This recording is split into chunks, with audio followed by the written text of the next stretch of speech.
guys, and welcome back to the Cruel Room. We're back once again in this wonderful rancy room for all things Formula 1 after an incredible British Grand Prix. Now, I wait about an hour or so after the race to record this and make sure I get all the penalties right and stuff if there is any, which I rarely do anyway. But yeah, I thought I would do this one straight as the adrenaline's still pumping. I'm still sweating after that last lap. That was unbelievable stuff. Wow, oh wow. I mean, let's calm it down a bit though and keep it cruel for now. And let's just think, had it not been for the last few laps, what would we have rated this race? And I'd have probably given it a 5 out of 10. But those last few laps, oh my god, that just took it to catastrophic levels of, unbelievable. Reminiscent of F1 2013 all over again, or the 2016 season I think it was, with the Ferraris having punctures on the last laps, and drama, excitement, tension, fish, chips and peas and everything. It had everything. It had everything in those last few laps. If the entire race was like that, my god, I think I'd have died of a heart attack. Unbelievable stuff. So if you've never seen this series before, I rate the drivers out of 10 for their best performance, 0 if you did really bad. I can give you bonus points for extra special efforts. I can give you minus points for extra special efforts in the wrong term. So yeah, we're going to kick things off with the race winner. Lewis Hamilton. A Mercedes can win on 3 wheels now. That's proven. A whole lap with a puncture. Fine. Don't worry about it, lads. Got this in the bag. Unbelievable stuff, but we had the drama, of course, of Bottas having the puncture a couple of laps previous, and then it came up on the fucking screen that it said it was Hamilton, and you thought, oh my god, they both had a problem. No, they hadn't. Hamilton was alright until the last lap, and then Red Bull thought, you know what, we're going to stick it in the pits, we're just going to get second. We're not bothered about seeing if the same problem happens to Hamilton as what it did to Bottas. We'll just take second all day long. And regretting that decision, I bet Helmut Marko was apparently straight over to the Pratt perch going, what the fuck have you done here, lads? What have you done here? And I would be the same as well, to be honest with you. But going back to Hamilton, I mean, come on. Is that even possible? Like, you know, the tyre didn't delaminate, it just went flat and then just went... And then that was it, and they could just drive around on it. Unbelievable stuff. I just don't even know where to start, to be honest with you.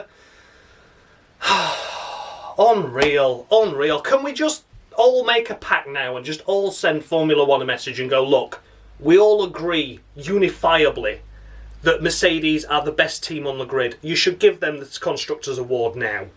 And for Lewis Hamilton, he is the best driver on the grid. He is leading the championship currently.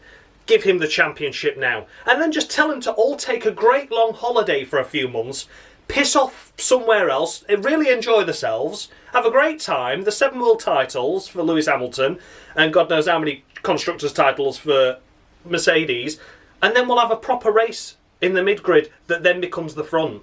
Because without Mercedes having these punctures today, it would have just been another boring race.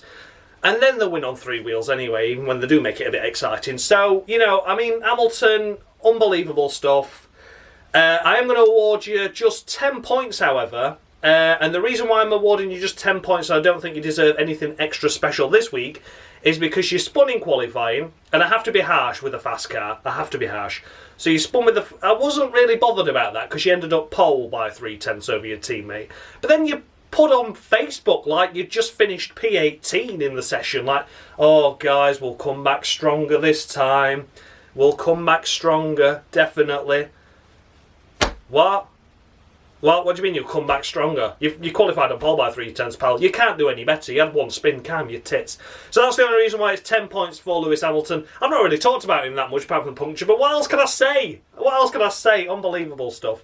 So yeah, 10 points for Lewis Hamilton. Then we come to Max, I don't want P1 Verstappen, or should that be Red Bull really didn't want P1 today. Max was suitably happy, said, yeah, I'm taking second. We didn't know what was going to happen with the Mercedes in front. And that is true to a certain extent. You can't predict things like that. But if your tyres didn't look as in bad a shape as what the Mercedes did, then in theory you should have not pitted and gone for the win. You know what I mean? You can't beat Mercedes on pace. And by pitting, you also allowed Hamilton the option to bring it into the pits and he'd still come out ahead of you. So you left him with an open playing field there, really, once you pitted. It was either a minute up the road or you're giving him a free pit stop. So yeah, in that sense, it was a bit unfortunate, really.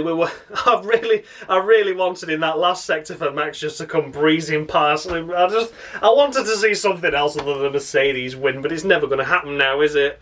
It's never going to happen, but I blame Red Bull for that. Max this weekend was on form as always, though, qualifying in P3 and remaining in P3 throughout the duration of the race. And you can't say anything more than that. The gap was never, ever a full pit stop behind for the Mercedes, so Mercedes couldn't bring the cars in, otherwise Max would have taken the race lead, although they probably would have caught him anyway. For him to be within one pit stop of the cars ahead, i.e. the Mercedes, is a fantastic effort. So I am awarding Max Verstappen 10 points this weekend as well. That was a solid drive. Kept it clean, kept it tidy, and kept Mercedes under pressure, and that's why they had the punctures today, because they did have to push to a certain extent. They couldn't just care for the tyres as much as they normally would. So well done to Max for that. A thoroughly deserved 10 points. Then we come to Charles Leclerc, or as David Cross likes to call him, Charles, and just not emphasise any of the letters there. It's all vowels. It's just all vowels. Anyway, what can we say about Charles? A fantastic qualifying, a fantastic race, running around in P4 throughout the duration again, and in that Ferrari, which is absolutely dog shit like we keep saying. He has done a fantastic job. A fantastic job to bring it home on the podium once again. Okay, you benefited from Bottas's puncture, but only benefiting from one car to get on a podium. You can't take anything away from that. It's racing at the end of the day. It's motorsport. It's what happens in it. And, you know, most of the time it's gone Ferrari's bad luck or Charles's bad luck, like such as Bahrain last year and things like that. And it's nice to see this year that, okay, the car's not brilliant. He's not in a championship hunt. He's probably not going to win a race. But it's good to see that he is delivering. He's like the Max Verstappen of the Ferrari team now, isn't he? Vettel's lingering down well at the back.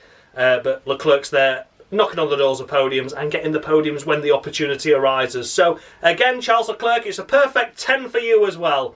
But she wears a 12. Baby, keep a little 2 for me. So, it's going to be 10 points to Charles Leclerc. A fantastic effort once again by him. Phenomenal. Absolutely phenomenal. The top 3 all deserved it this weekend, without a doubt. They all deserved 10 points. Then we come to Daniel Ricciardo, and he just popped up all of a sudden, didn't he? He elevated up, no problems at all. Finishing P4, his best finish for Renault to date, I believe, and almost on the podium as well. If Hamilton had had that failure a lap earlier, we'd have been looking at Ricciardo on the podium, which is crazy to say, really. And what could be said for Ricciardo? He had some strong battles. It was nice to see both Renaults into Q3. That was a solid effort by them this weekend. The pace didn't look P4 at all. Again, as we mentioned, benefiting from the punctures at the end there. But his racecraft was brilliant. He didn't struggle to get past Stroll. He nipped past the McLaren okay. He was doing a solid job. He was on the back of Sainz before Sainz had his puncture. And, yeah, worthy effort. A fantastic performance from Daniel Ricciardo. And yeah, this is what we like to see about him. But the first part of the race was admittedly a bit stale for him. But getting stuck into that mid-grid, it's a mental mid-pack, isn't it? The mid-pack is absolutely raged. It's crazy. It's unbelievable. So, I mean, I don't know if I should score him 10 points or not. Do you know what? This is what happens when I record after a race. I'm just fucking buzzing. And this is why I normally leave it an hour. But what we're going to score, I'm going to score him 9. And I'm only going to score him 9 because I've given top 3 10.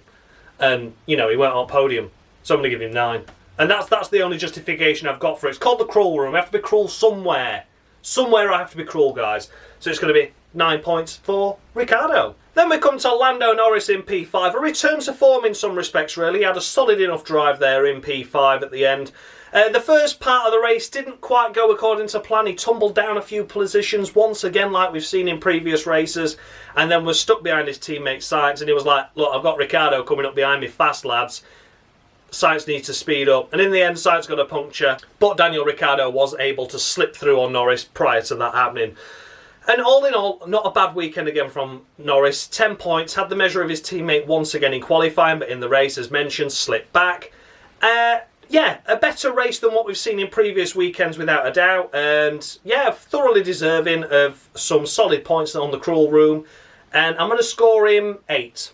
8 points, I think, is fair. I think it could have been ahead of Ricciardo had he not had the poor start as usual, dropping back. He looks racy enough and he looks excited, but It almost like he seems to want to overtake after the mid part of the race. Prior to that, I'm quite happy losing these positions so I can gain them back at the end. And I think if he just maintained where he was, it could have been ahead of Ricciardo today. So for that reason, I'm going to score Lando Norris 8 points. Then we come to Esteban Ocon in this crazy upside down parallel universe where Ocon finishes 6th in a Renault as well as his teammate finishing 4th. Again, qualified going to Q3, so a solid enough effort there. Well done to him for that. And it looks like he's getting there with his teammate. It was only within a few seconds behind him, especially in the early part of the race. It went, it was fantastic, really. He was well behind him, solid enough. Those Renaults were acting like a duo, much like the McLarens were. And, working their way through the pack gradually until Ricciardo got past Stroll, and then that was it. Ocon was stuck behind Stroll for a long, long while. And I honestly believe that Ocon being stuck behind Stroll for that length of time cost him the potential to get past Norris. And all in all, it was a solid weekend by him. But again, out-qualified by his teammate and out-raced by his teammate. I don't think there was any point in the race, apart from maybe the pit stops, where Ocon was ahead of Ricciardo. So, in that sense, he just needs to... fair play for 6th. I can't argue with that at all. It was in the points anyway prior to all these craziness of the punctures. But I just feel it's just that little bit something missing from Ocon. And with a team like Renault, they're really, really wanting these points. And I think he could have got ahead of Norris today had it not been for him being stuck behind Stroll for the length of time it was. So for that reason, I'm going to award Ocon 7 points. I think it's probably the better weekend he's had, the best weekend he's had so far. And then we come to Pierre Gasly finishing P7 in that AlphaTauri. Once again, my man Gasly, he is looking really, really strong contention for potentially taking that Red Bull seat back off of Albon after he relinquished it to him last season. Yeah, a fantastic race. It just looked, prior to all these punctures and dramas happening at the end, that he could lose out on that points-paying position as he was in 10th. And it looked like Albon was closing in, but then he nipped past Stroll, and you thought, oh, God, the drama. And Gasly did really well. As of the time of recording, he is under investigation for overtaking Vettel, I believe, around the outside of Stowe and leaving the track and gaining an advantage. So I'm not too sure what's going to come of that, so don't shoot me if this is in the wrong order if he does get a 5-second time penalty. But regardless of what happens in that, he did a phenomenal job once again in a car that isn't as good as I think he's making it out to be. I think he's over-delivering on what the car's capabilities are. And yeah, let's face it, it was qualified 11th, exactly the same time as Stroll, just that Stroll set it first. Shame, 1,000th of a second it got him into Q3, but choice of tyres in P11, so you can't really argue with that too much. Yeah, a crazy, crazy race by Gasly, up and down the field, but keeping it in the points again, and then at the end, he got his reward. P7, unbelievable stuff, and I'm going to award him 9 points. I'm going to give him a solid 9 points there. And then we come to the curious case of Alexander Albon once again. Under pressure, dum dum dum dum dum dum. And he certainly is, isn't he? It's such a shame to see. What can we say? Out in Q2, a crash in practice. And then in the race, it was scruffy, got blamed for the penalty with the K-Mag, which I can fully understand. That corner's not really an overtaking opportunity, although it was K-Mag's mistake. He should have just bided his time. He's in a lot faster car compared to the Haas. That was a needless collision and a needless 5-second penalty on his part. Had to do 2 pit stops because of the vibrations after the first safety car with the tyres after the impact, and then again later in the race out of sync with everyone else, and had to charge his way through the field. It did a solid enough charging his way up through the field, and ending P8 is a good result. Benefited from the 2 punctures ahead, but he would have ended up 10th nonetheless, so he'd have picked up a point. Okay, great, but not brilliant. It looked like he was going to be getting the fastest lap points as well until Verstappen pitted at the last lap, and he picked it up there. But yeah, P8, it's okay. It's really a shame because I really do like Alex, and the qualifying performance wasn't there this weekend, and he couldn't blame the team for that. It wasn't in traffic, he just didn't deliver. And in the race, that silly mistake and contact at the beginning really, really cost him a high place in position this weekend. So for that reason, I'm going to score Alex Albon just 4 points. I think over the overall weekend of the crash, the qualifying and the race, it wasn't his best. Then we come to Lance Stroll in the BTEC Mercedes, and it really wasn't the BTEC Mercedes this weekend, was it? Although it finished ahead of one, it wasn't. really, really strange with them this weekend. It was difficult because we never had the other racing point of Hulkenberg to compare against to see where he was in relation. But Stroll was out on his own and he was just tumbling down the order, wasn't he? Qualified in 6th, I believe it was. So wasn't up there in 3rd or 4th like we saw in Hungary. And then in the race, it was running around in 6th, 7th, and then just kept dropping off. He just kept losing one position every few laps, tumbling down the order gradually, couldn't make the tyres work. And yeah, it was a bit of a strange one, really. Not where I expected Stroll to finish at all, to be honest. I was expecting the racing points to be top 5 at least. And they just weren't this weekend. So, a strange one in that respect, definitely. And overall, a fair to middling race. I can't really work out if it was Stroll that was the problem or if it was the team. Like I said, we didn't have a fellow car to compare him with. But I think it was a bit of both this weekend. So, for that reason, I'm just going to award Stroll a middle of the road 5 points. It wasn't a best race weekend at all, and had it not been for the punctures, it wouldn't have been in the points this weekend. So, he has to be thankful for that. And then we come to Sebastian Vettel. Wow. That was a poor performance by him this weekend. Unreal. Qualified P10 while Charles was in P4. Raced around in P10 throughout the duration of the race. Dropped down to P11. Dropped down to P12. Couple of punctures ahead. Finished P10. Poor. Really bad. I can't honestly tell you what's going wrong there, but I don't think he's asked anymore. Whether he'll end up at Racing Point, I don't know, but he's really lost all love with Ferrari, and Ferrari have really lost all love with him, haven't they? So that was a poor weekend. Leclerc was 4th, racing in 4th. You qualified 10th and you were racing in 10th. You never made any headway from there. Got to be thankful that the punctures were there, because that let you pick up 1 point in a Ferrari. I know the Ferrari's bad, but it's not that bad when Leclerc's on the podium, is it? So for that reason, I'm just really going to score Vettel 1 point. I'm just going to give him 1. I can't even think of anything else to give him. I was going to give him 2, but I'm struggling to justify 1 point, to be honest. Then we come to Valtteri Bottas in P11 after his puncture within the last couple of laps of the race, and it literally happened after turn 1, didn't it? He had to do a full lap on a punctured tyre, which was unbelievable. Hard luck for him. It was P2 easily. He was complaining of the vibrations a lot sooner though, and Verstappen was making headway on him prior to the puncture even happening. So the warning signs were there for Bottas, whereas Hamilton didn't really hear much of him. So that's a strange one, because normally if anyone's going to be complaining about tyres, it'd be Hamilton. But he didn't, so there you go. But as for Valtteri Bottas, just a victim of circumstances, unfortunately. He sort of made an half-assed attempt to get past Vettel at the end there on the final couple of corners. If he was really bothered, he'd have just lunged it up the inside. But what's 1 point really when he's gaining 25 on your head for Hamilton in the championship? It's not worth taking a penalty or anything silly for 1 point, is it? So yeah, unfortunate for Bottas. I'm going to assess the race and everything prior to what that happened in terms of the puncture and everything. Because it wasn't really your fault. I think it was just the setup that the Mercedes has, especially for both to have it. But out-qualified by 3/10 in qualifying by your teammate. In the race, you were keeping the gap at around 2.5 seconds. Mercedes probably didn't want you to race, and that's fair enough when you've got an easy 1-2 in the bag. Dropped down to around 7 seconds, the gap when the vibrations kicked in before the inevitable puncture.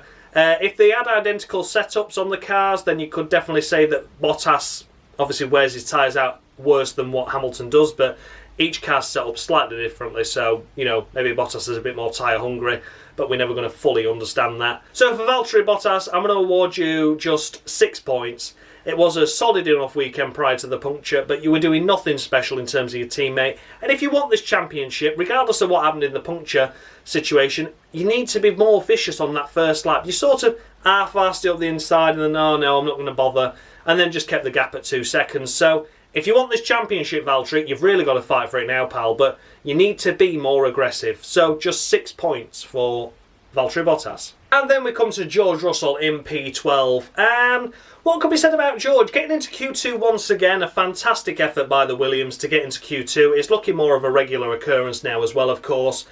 Ended up in 15th position, so didn't gain any further on Q2 at all. Ended up last of the Q2 runners. and then took a 5-place grid penalty because unfortunately he didn't slow down enough during double wave yellows. So caught out there unfortunately by his less inexperienced teammate. And yeah, he should have just lifted off and aborted the lap completely because it was an improvement then. 5-place grid drop seems fair enough, to be honest. In the race he drove solidly enough. He was ahead of Latifi, but Latifi was still keeping within 5 seconds of him. And it only really spiced up towards the latter half of the race where he overtook Kimi Raikkonen, who had a front wing failure in the end, but was really struggling in that Alfa Romeo. And then obviously he did cross the line P13, but as a result of Giovinazzi's penalty from 12th, that's what elevated Russell to P12.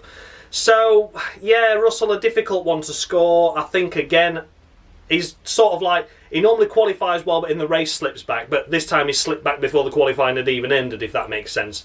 You know, the race has not even started. We were lining up last, and he struggled to make headway from there. Did a couple of good overtakes, though, of course. But all in all, not a fantastic race by him, but a solid enough drive for a Williams to finish P12. So for that reason, I'm going to award Russell just 6 points. I think it was a difficult weekend for him after he got that 5-place grid penalty. And then we come to Carlos Sainz, another victim of the front tyre failures. Oh, unbelievable stuff. It looked like it was going to be a solid 5th and 6th in the points for the McLaren boys, didn't it? Up until that last lap, once again. And Sainz was the victim this time. Now, he did have the measure of his teammate in the race. He might not have had the measure of him in qualifying, but in the race, Sainz nipped through, got ahead of everyone and was like, yeah, I'm sending it, boys, I'm through, see you later. And yeah, he was ahead of the pack for a while.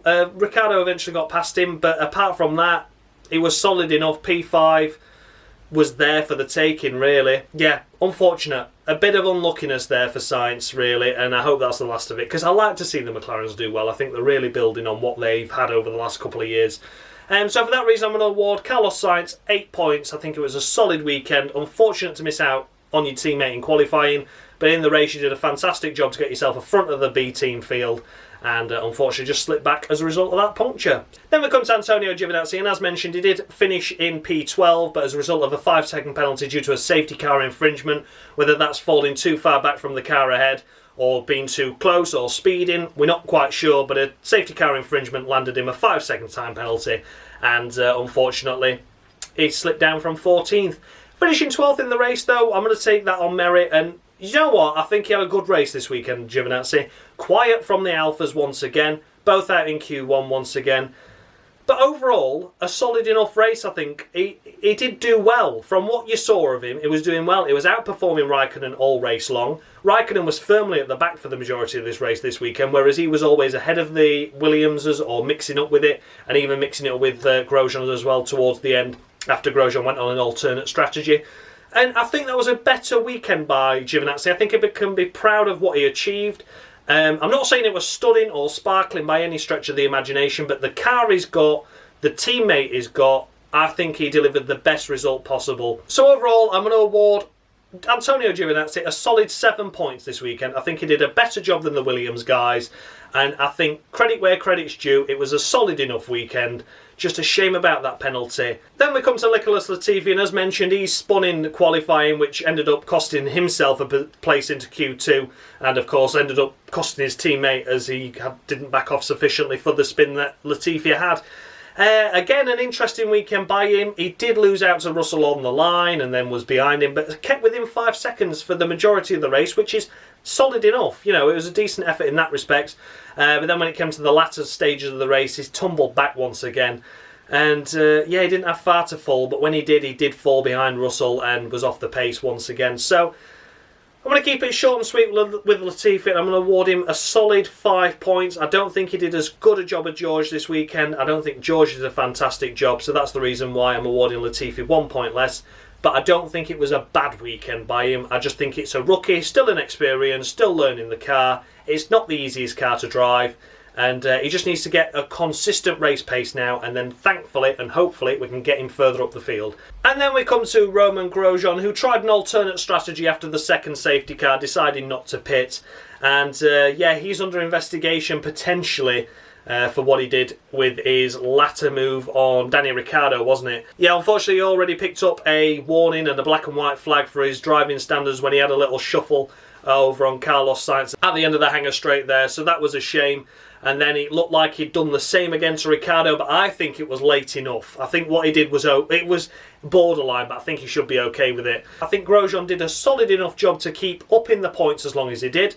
I think even David Croft noted it, and Martin Brundle were like, he's not done bad. I expected him to fall down the back of the order like a stone, and he didn't. He managed to prop himself up around the P7, P9 area before his tyres dropped off and he pulled into the pits. So, an okay weekend by Grosjean. Once again, it looked like K-Mag could have had the measure of him in the early lap, although we never saw much of K-Mag.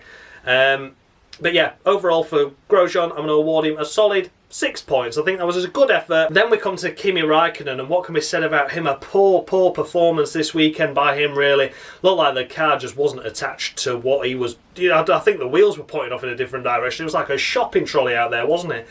It was just crazy to see him just so far down, so far behind his teammate. He was complaining about tyres, not getting any grip, and then they were gone. So you've gone from like not having any grip and sliding all around to, yeah, they're knackered these now. Can't get heat in them, and then they're knackered.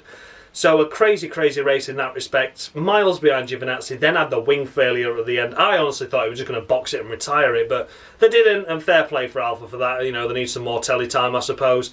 But yeah, just a poor weekend, really, by Kimi Raikkonen. So for that reason, I'm just going to award Kimi Raikkonen a measly 2 points. A poor weekend. Then we come to Danny Kvyat, and what can be said about him? Heart-in-mouth moment, that one, wasn't it? I stood up. I was on the settee, and I jumped up. I was like, oh no, that's a biggie. Off at Maggots and Beckett's complex, and if it had been another couple of foot the wrong direction, he would have been straight into the Armco. But thankfully, he just caught the edge of that red tyre barrier, didn't he? If you see on the replay cameras on his onboard, he just caught the edge of the tyre barrier, and that dissipated enough energy for him to not have a serious injury, potentially. So, you know, gods were shining down up on them for Kvyat, definitely. And, yeah, he did say sorry, guys, on the radio, but I don't think it was his fault. I really don't. I think he had a rear right failure. I agree with Martin Brundle.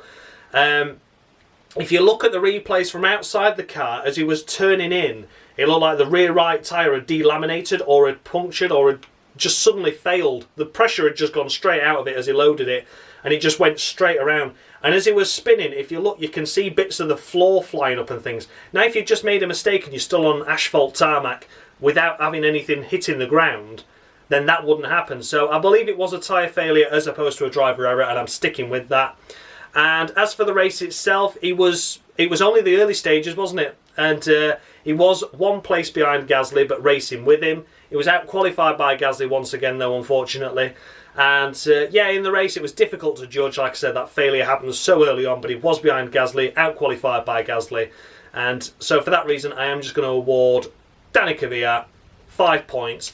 Middle of the road 5, I can't really judge him at all, to be honest with you. Then we come to Kevin Magnussen, and what can be said after a cracking start on that opening lap? Up as high as P13, was he? He was racing around with Albon, that's for sure.